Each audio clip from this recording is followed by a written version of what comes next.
Trap Media USA, like, share, subscribe. Appreciate everybody tuning in. Again, 2022, we standing on integrity, we standing on honor, we standing on uh just giving the proper messages. Source it. We standing on source it. Where's your source? We standing on doing research behind videos that's posted, just trying to switch the narrative and switch the movements that's been going wrong with the YouTube boxing community. Just doing my part. If it hits you, it hits you. It is what it is, because I gotta stand for truth above anything. So we're gonna get into the Mauricio Sulaiman interview. It's a lot of people that's been exploiting this interview, purposely being deceptive, lying, not using common sense.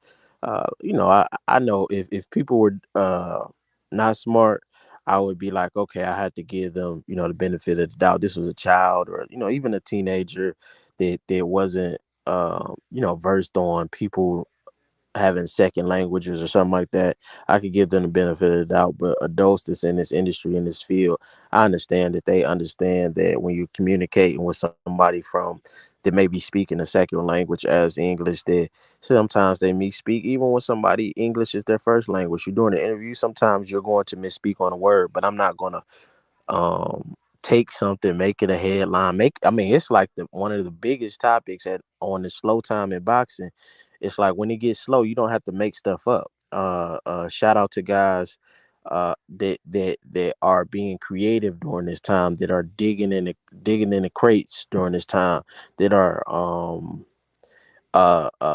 looking at unseen talent that isn't as visible as usual. That is very respective, very respectable, very honorable. But making up stories like this and having people super remote, this is a topic that a lot of the spectators and audiences are very upset about, but it's not true. It's not true. But when you have the main channels playing on people's emotions, that's what you get. Again, I'm anti WBC as of now. Maybe they get some future better leadership later, but I'll just rather stick with the American belts, the IBO and the IBF. I push the IBO Renaissance. Shout out to the IBO. Shout out to Dan Yard, the new welterweight IBO champion. Got something coming on that soon. But let's get into this interview with Suleiman, just so we can, clear up the audio. Just a very quick follow-up. We This is regard Fight Hype. George Kambosos Shout out, as Sean's truly out there. undisputed, as Devin Haney has the WBC lightweight title. Yes, Devin Haney is the WBC lightweight title. He's a pride WBC champion. And see right there, he was just saying he's a proud champion. Yes, pride came out. Oh man, but we heard pride. How you gonna tell me what this meant? Oh, we heard bro. He meant proud. When you're speaking of something like this, or we understand historic context, we understand a lot of talks like this. The word that he meant was proud. Just like y'all been saying, why would he say proud? Why would he say? Because he didn't say pride. He said proud, meaning he's proud to represent the WBC.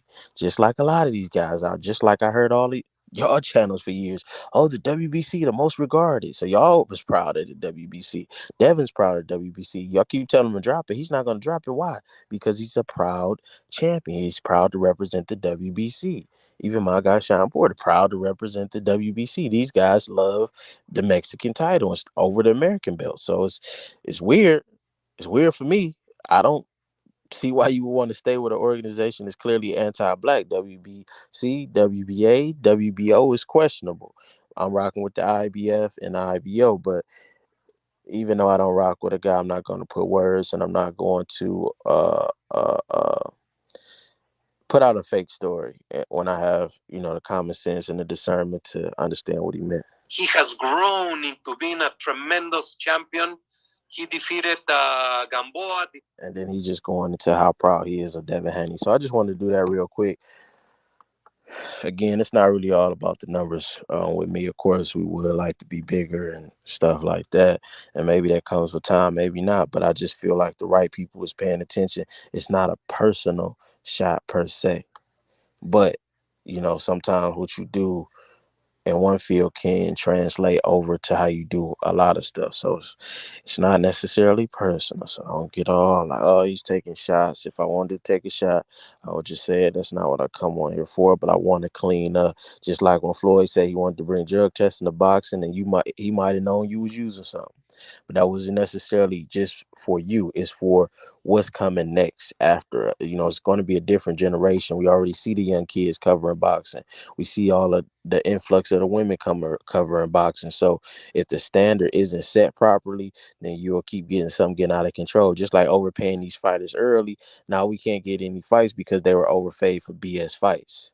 Mikey 7 million, all the early PBC. Like it's hard to rein it back in. So the only way they can do it is by reining in the new crop of boxers and not overpaying them for BS fights. So to save the sport, something should have been done about that later on, and to save the YouTube boxing community and the viewer. We might not have all the time in the world, and we might only have time for one video. And what if we click that video thinking it's something real, something substantive, or somebody get into it with somebody? They could be arguing with a Mexican about this topic or something over something that wasn't really said. So let's have some integrity in these videos. Try me to USA, like, share, subscribe, integrity, honor.